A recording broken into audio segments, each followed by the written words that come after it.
예, 오늘 마태복음 26장 36절로 46절 말씀을 가지고 기도는 이라는 제목으로 말씀을 전합니다. 우리 다 같이 한번 인사할게요. 옆 사람 같이 하시고 앞뒤 사람 같이 하실 때 지난 한 주간 동안 평안하십니까? 인사합니다. 지난 한 주간 동안 평안하십니까? 평안하십니까? 평안하십니까? 평안하십니까? 오늘 예배 분위기와 환경이 모두 바뀌었습니다.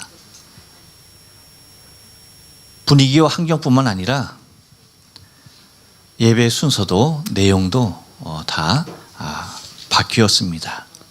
마치 최고급 연회장에 와 있는 기분이 듭니다.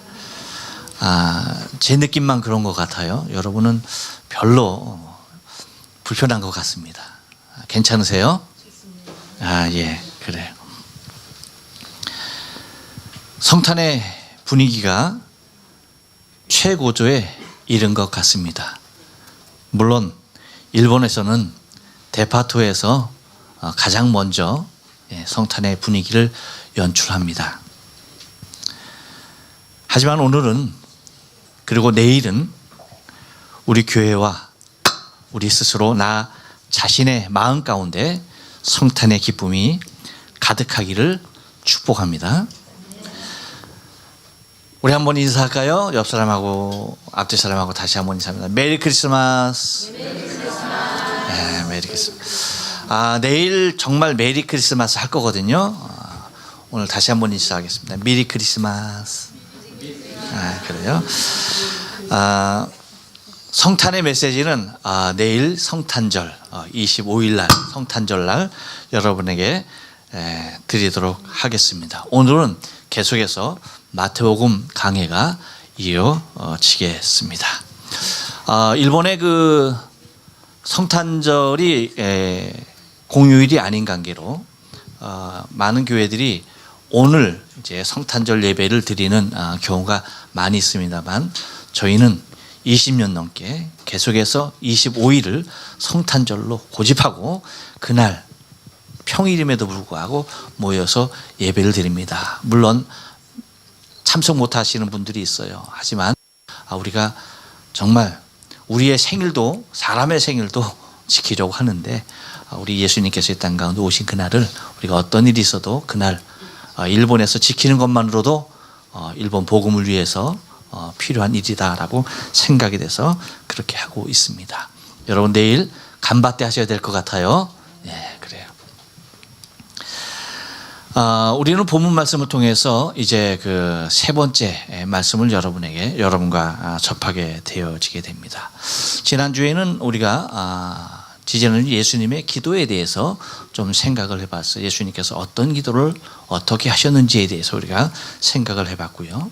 오늘은 우리가 지난주 예수님의 기도에 대해서 묵상을 해봤지만 오늘은 기도라고 하는 그런 보편적인 개념을 가지고 오늘 본문을 가지고 좀 상고해 보면서 은혜를 좀 나누길 원합니다. 여러분 기도라고 할 때에 이 기도라고 하는 것이 우리의 영적인 생활에 얼마나 큰 영향을 미치는가 하는 오늘 본문을 통해서 충분히 인지되고도 남음이 있을 줄로 믿어요. 우리 믿음의 사람들에게 하나님께서 주신 최고의 무기가 있다고 한다면 곧 영적인 싸움에서 주는 무기가 있다고 한다면 그건 아마 기도의 무기일 겁니다. 그래서 이 기도를 가지고 기도의 생활을 어떻게 하느냐에 따라서 우리의 신앙의 삶은 전혀 달라지는 것을 바라보게 되어지죠. 그래서 오늘 기도는 한번 따라서 합니다. 기도는 육신을 넘는 것입니다. 예, 여러분 40절 상반절 말씀 보면 이렇게 말씀하고 있어요. 제자들에게 오사 그 자는 것을 보셨다라고 말합니다. 예수님께서 베드로, 야고보, 요한을 데리고 기도하러 가셨죠. 그래서 너희는 여기서 좀 기도하고 있으라. 나는 돌을 던져서 닿을 만큼의 거리에 떨어져서 예수님께서 이제 기도를 하고 계십니다. 근데 기도하고 계시는데 제자들은 그 기도를 하지 못하고 제자들을 와서 보니까 그 자는 것을 보셨다라고 말씀하고 있는 것을 바라보게 되어져요. 여러분 기도는 육신의 벽을 넘지 않고서는 할 수 없는 일인 것을 바라볼 수가 있습니다. 기도는 여러분 우리가 영어로 하는 것이지만 육신의 제한을 받는다는 사실 또한 오늘 본문을 통해서 충분히 깨닫게 된다는 것이죠. 그래서 여러분, 사탄이 우리의 기도를 막는 일 중에 하나가 뭐냐면 육신의 약함을 이용한다는 사실을 우리가 잊지 말아야 돼요. 사단은 어떻게든지 우리의 영적인 생활을 방해하려고 합니다. 그래서 육적인 생활에 충실하게 살아가게끔 우리의 모든 삶을 조성하려고 그렇게 애를 써요. 그럼에도 불구하고 우리가 기도한다는 것은 그런 모든 육신의 모든 것들을 넘어야 하는 그러한 힘이 필요하기에, 또한 육신으로만 사는 것이 우리의 인생의 삶이 아니라 영적인 힘을 가지고 살아야 하는 것이 우리의 신앙의 삶이기에 우리가 기도를 하는데 곧 사단은 우리가 이러한 기도에 도달하지 못하도록 항상 방해하고 있음을 우리가 잊지 말아야 돼요. 그래서 몸이 지치고 힘들면 기도하기가 힘들어지는 것입니다. 그래서 우리의 24시간의 삶을 우리가 한번 점검해 볼 필요가 있는데, 내가 어느 부분에서 가장 많은 에너지를 쏟고 있는가, 내가 어느 부분에서 나의 큰 비중을 두고 있는가, 따라서 우리의 삶이 무엇을 중심으로 움직이고 있는가에 대해서 체크하지 않으면 안 된다는 것입니다. 그래서 여러분, 우리가 내 삶이 무엇에 의하여서 움직여지는지를 파악하면은 곧 내 자신이 기도에 힘쓸 수 있는 모습이 생겨요. 만약에 여러분 우리가 육신의 일에 너무 쳐서 살다 보면은 이 지쳐버리죠. 쉽게 지치면 어떻게 됩니까? 기도하지 못하게 된다는 것이죠. 그러니까 우리가 내가 어떤 부분에 중심을 두고 살아가느냐 매우 중요한 일입니다. 만약에 여러분 새벽에 나와서 기도하기를 원하면요, 최소한 몇 시에 자야 돼요? 10시에는 자야 돼요. 10시에는 자야지 새벽에 일어나서 나올 수가 있어요. 만약에 새벽 기도를 중심에 두고 내가 생활하겠다 한다면 10시에는 자야 되는 거예요. 10시를 넘어버리면 새벽에 일어나서 나오기가 힘들죠. 그렇기 때문에 나의 삶의 패턴을 내가 새벽 기도에 좀 중점 두고 내가 생활을 해야 되겠다 한다면 어떻게 하는 겁니까? 옆 사람에게 얘기해 줍니다. 10시 안에는 반드시 주무십시오. 근데 여러분 보십시오. 요즘의 생활 환경을 한번 보세요. 10시 안에 잠단다고요? 기적과도 같은 일이죠. 어떻게 10시 안에 잠을 자? 80 노인네도 아니고. 그렇죠? 힘들어요. 왜 그래요, 여러분? 여러분, 우리가 이것을 현대인의 삶이라고 그냥 그렇게 퉁 쳐서 넘어버리면 안 되는 거예요. 우리가 좀 영적으로 민감하게 진단해 볼 필요가 있는 거예요. 여러분 한번 생각해 보세요. 하루에 내가 아침에 일어나서부터 잠자리에 들기까지, 학생이면 학생, 직장인이면 직장인, 그리고 주부면 주부, 한번 생각을 해보세요. 어느 시간 틈내서 내가 하나님께 기도할 수 있는가? 어느 시간을 쪼개서 여러분 기도하게 됩니까? 밤에. 여러분 보세요.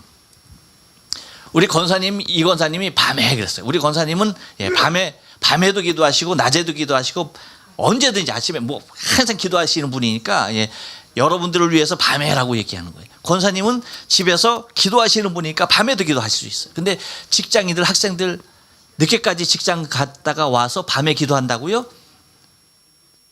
아니죠. 잔업하면 잔업해야 되지, 또 집에 와서 뭐 해야 되지 하고 나서 어떻게 합니까? 피곤해서 금방 쓰러져 자요. 기도할 여건이 되지 않아요. 주부들도 마찬가지. 그렇게 됩니다.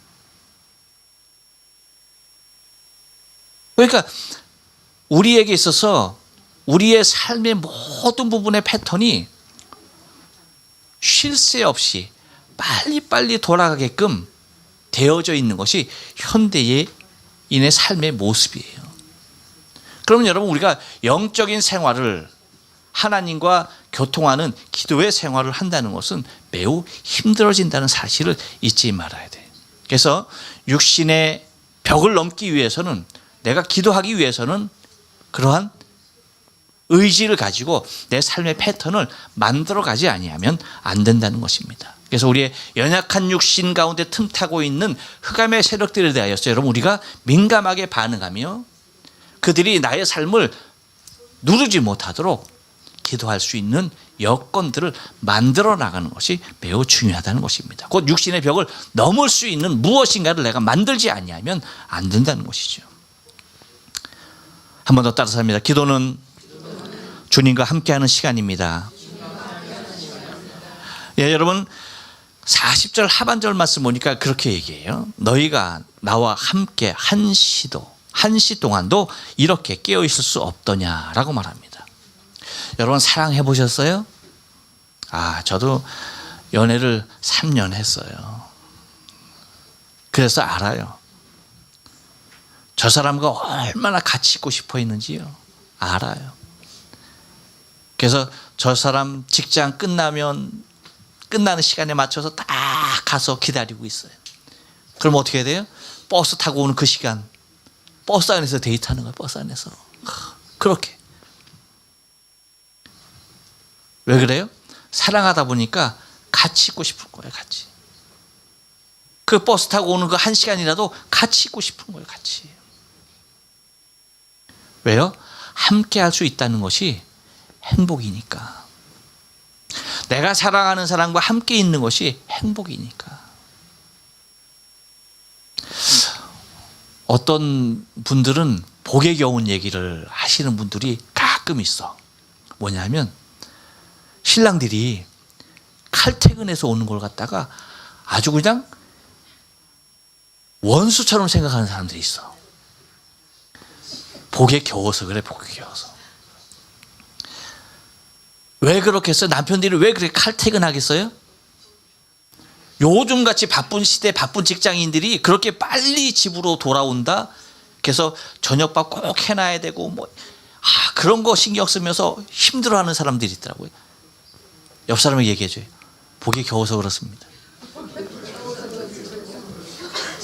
그렇지 못한 사람들이 얼마나 많은데 이제 나오나 저제 나오나. 여러분 그러한 남편들이 얼마나 많은데 그 남편들은 왜 그렇게 빨리 달려오겠어요?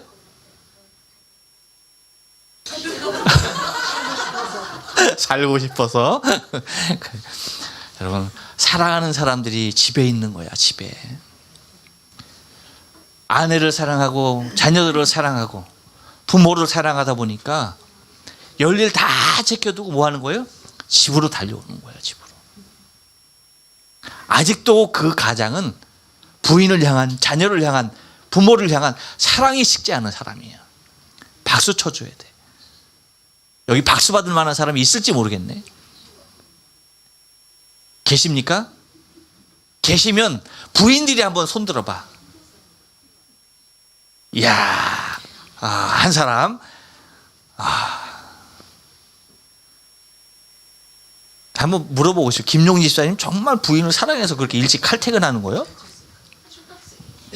혼자 손들어서 혼자 유일하게. 이야, 그래요. 물론 다른 분들도 많이 계실 줄로 믿어요. 근데 손 못 드는 사람들을 조금 생각해서 배려 차원에서 안 들었다고 생각해요. 김매영 집사님 뻔뻔해서 손 든 거야. 여러분 사랑하는 사람이 있으면 함께 하고 싶은 거예요. 사랑하는 사람들을 가까이 하고 싶은 마음이 정상인 것입니다. 당연한 일입니다. 여러분 누누이 말씀드려요. 이 땅에서 제일 행복한 것이 뭐예요? 이 땅에서 가장 행복한 거, 가장 복된 게 뭐예요? 배우자와 함께 하는 거예요. 배우자와. 나그네의 인생의 삶 가운데 배우자와 평생을 함께 할 수 있다는 것만큼 여러분 행복한 건 없는 거예요. 먼저 사랑하는 남편, 사랑하는 아내를 떠나보내신 분들은 정말 힘이 들죠. 그래서 제가 늘 얘기하는 거예요. 빨리 재혼하라고. 우리 권사님들, 네. 재혼하실 생각이 있어요? 없어요. 혼자 사시는 거 너무 편하신 것 같아요. 김 권사님. 없어요. 예. 마찬가지로 여러분 영적인 가장 큰 행복은 뭐라고요? 주님과 동행하는 거예요. 주님과 동행하는 것만큼 행복한 일은, 행복한 신앙생활은 없는 것입니다. 그래서 주님과 함께하는 것으로 여러분, 우리는 생각으로도 주님과 함께하는 것이 가능하고요, 그 다음에 행동으로도 가능합니다. 그러나 주님께서 지금 이 시간에 원하고 계시는 것이 뭔지 아세요?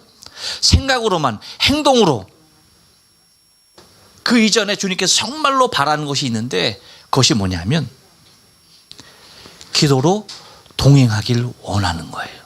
옆 사람에게 얘기합니다. 주님은 기도로 동행하길 원하십니다. 그래요. 주님께서 우리에게 원하시는 또 하나의 동행의 모습, 함께함의 모습 뭐냐? 그것은 기도라고 하는 사실이에요. 여러분 한번 생각해 보세요. 주님이 지금 이 시각이, 이때가 어느 때입니까? 주님의 인생의 삶 가운데 가장 힘이 들고 어려운 때, 가장 힘이 들고 어려운 시기가 지금의 시기예요. 이 시기가 가장 힘이 들고 어려운 시기인데 주님께서 제자들에게 요구하는 것이 뭐예요? 나와 함께 기도하자. 할렐루야. 주님의 인생 가운데 가장 힘이 든 시기를 보내고 있는데요, 이 시간에 주님께서 우리에게 원하시는 것이 뭐냐? 나와 함께 기도하자는 거예요. 여러분, 우리 인생의 삶 가운데 주님과 동행하는 시간이 있어야 하는데 그 시간이 기도하는 시간임을 잊지 말아야 돼요. 주님도 당신의 인생에 가장 힘이 들고 어려울 때에 나와 함께 기도하면서 나와 함께 하기를 원하셨던 것이 주님인 것임을 여러분 잊지 말아야만 합니다. 한 번 더 따라서 합니다. 기도는 시험을 이기는 능력이 됩니다.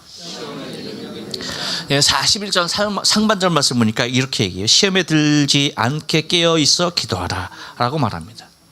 여러분, 많은 사람들이 신앙생활을 통하여서 평안을 소망합니다. 신앙생활을 통하여서 참 평강한 삶이 내게 주어지기를 굉장히 원해요. 한국에 또 슬픈 일이 있었어요. 아픈 일이 있었습니다. 제천에서 화재 사고로 인해서 몇 명? 29명? 여러분, 이거 엄청난 일이죠. 누구도 원하지 않는 일입니다.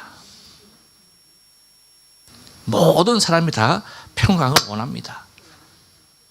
하지만 여러분, 우리가 기억해야 할 것이 뭐냐면요, 신앙은요 우리에게 평안을 선물하는 것이 아니라 평안을 뺏어가려고 하는 세력을 이겨낼 수 있는 힘을 제공해 준다는 사실을 잊지 말아야 돼요. 그 중에서 가장 강력한 힘이 뭐냐라고 할 때 그것이 바로 기도라고 하는 것입니다. 기도는 우리에게 가장 강력한 힘을 제공해 준다는 거예요. 곧 우리에게서 평안을 뺏어가려고 하는 악한 세력들에게 그 세력을 대적할 수 있는 힘과 능력이 기도로부터 주어진다는 사실을 잊지 말아야 돼요. 여러분, 시험에 드는 사람들을 가만히 분석해 보면 많은 사람들, 많은 퍼센트지가 어느 때에 시험에 드느냐라고 할 때에 기도하지 않을 때에 시험에 들고 무너지는 경우를 많이 보게 됩니다.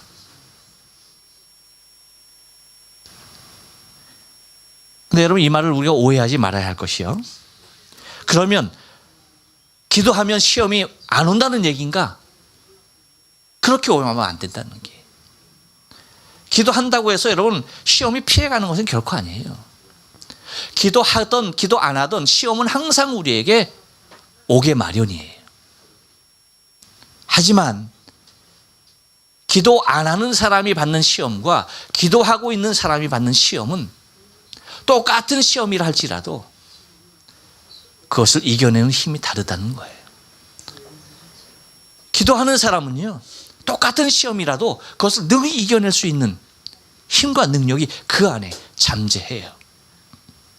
그런데 기도하지 않으면요, 시험이 오면 그것을 이겨낼 수 있는 능력이 없는 거예요. 그 시험에 걸려서 넘어지고야 만다는 거예요.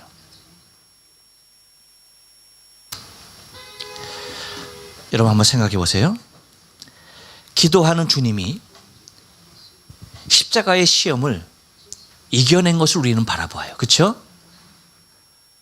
죽게 되었습니다. 지금 주님께서. 근데 그 죽을 만큼 어려운 시험을 기도를 통해서 주님은 이겨냅니다.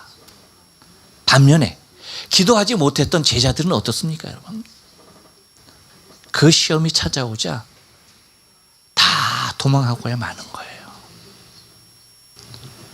제자들의 공통점이 무엇이었습니까? 아무도 기도할 수 있는 사람이 없었다는 거예요. 곧 기도하지 못하면 시험이 오면 똑같은 시험이 옵니다. 예수님에게도 시련이 왔고 제자들에게도 시련이 왔어요. 여러분 말씀드렸잖아요. 그렇죠? 똑같은 시련이 온 거예요. 그런데 예수님은 그 시련을 이겨내고 당당하게 그 십자가를 지셨고, 기도하지 못하던 제자들은 그 시험에 넘어져 뿔뿔이 흩어지고야 말았다는 것이죠. 그러면 여러분, 기도는 우리가 왜 해야 하는지 이것만으로도 충분히 증명이 되고야 만다는 것입니다. 사단은요, 기도하는 사람이 됐든 기도 안 하는 사람이 됐든 항상 시험을 주려고 오는 사자와 같이 산길자를 찾아 돌아다닌다고 성경이 얘기하고 있어요. 그러니 우리에게 순간순간 시험인 것이에요. 근데 그 순간순간 시험을 어떻게 이겨내느냐? 기도밖에 없다는 사실을 잊지 말아야 돼요. 또 하나, 기도는 한번 따라서 합니다. 기도는 마음의 소원입니다. 41절 하반절 말씀 보니까 이렇게 얘기해요. 마음에는 원이로되 육신이 약하도다 하시고 라고 말합니다. 이 세상에 소원 없는 사람이 있을까요? 소원 없는 사람 있습니까? 네. 그렇다면 여러분의 소원은 무엇입니까? 어떤 소원을 갖고 계세요? 소원이 없진 않은데 막상 소원이 뭐냐고 물으니까 막상 대답할 것이 없다는 표정인 것 같아요.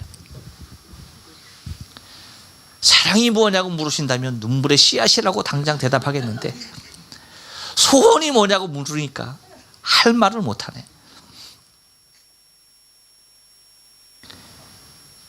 여러분, 그렇다면 그 소원을 위해서 여러분이 하고 있는 일이 무엇인가 생각해 봐야 합니다. 내 마음에 소원이 따라간다면 그 소원을 이루기 위해서 나는 무엇을 하고 있는가 하는 거예요. 다시 말하면 그 소원을 이루기 위해서 나는 기도하는가. 그런데 여러분, 만약에 나에게 소원이 있는데 기도하지 않는다, 그거는요, 죄송하지만 옆 사람에게 조용히 얘기해 줍니다. 그건 마음의 소원이 아닙니다. 내게 소원이 있는데 기도하지 않는다? 여러분, 그건 소원 아니에요. 빨리 그 소원에서 깨나와야 합니다. 여러분, 기도는 마음의 소원이에요. 제자들이 약한 육신에 져서 기도하지 못하고 있는 것은 지금 그 기도가 자신의 소원이 아니기 때문입니다. 기억하십니까? 하지만 그 힘들고 어렵고 정말 죽을 지경이 돼 있는 주님께서는 제자들보다 더 피곤하고 더 힘들고 더 심적으로 어려움을 당하고 있음에도 불구하고 깨어 기도하고 계십니다. 이유가 무엇입니까? 쓴 잔이 자기에게서 옮겨가기를 바라는 것과 아버지의 뜻이 내 안에 이루어지기를 원하는 마음의 소원이 예수님에게 있었기 때문입니다. 그 마음의 소원이 주님이 그렇게 힘이 든 가운데서도 깨어서 기도하게 하더라는 거예요. 여러분, 기도하지 못하는 것은요, 마음의 소원이 없기 때문에 그래요.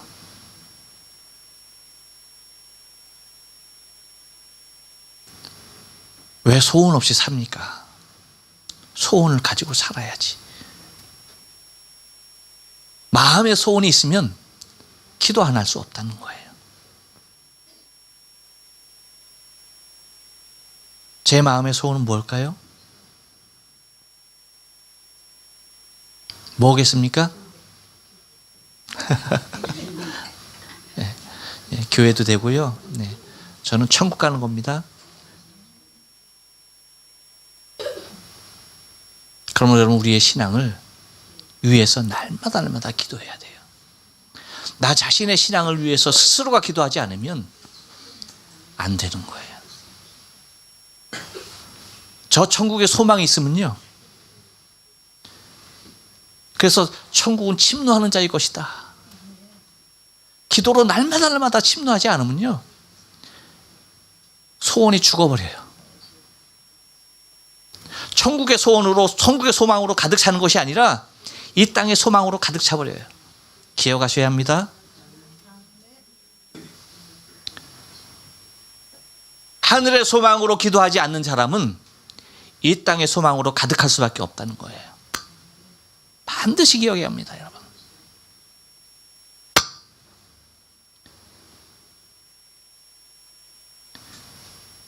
우리의 마음의 소원이 기도로 나타날 수 있어야 하길, 기도로 나타날 수 있길 바라요. 그래서 날마다 내 신앙을 놓고, 저 천국을 놓고, 더 많은 생명을, 구원을 놓고, 더 아름다운 하나님의 교회의 사역을 놓고, 더 많은 이 땅에 교회가 세워지는 그 우리의 교회의 일들을 놓고 여러분 날마다 기도하지 않으면 안 되는 거예요. 그런 것들이 저와 여러분의 심령 가운데 마음의 소원으로 가득히 와 있길 원해요. 기도합니다.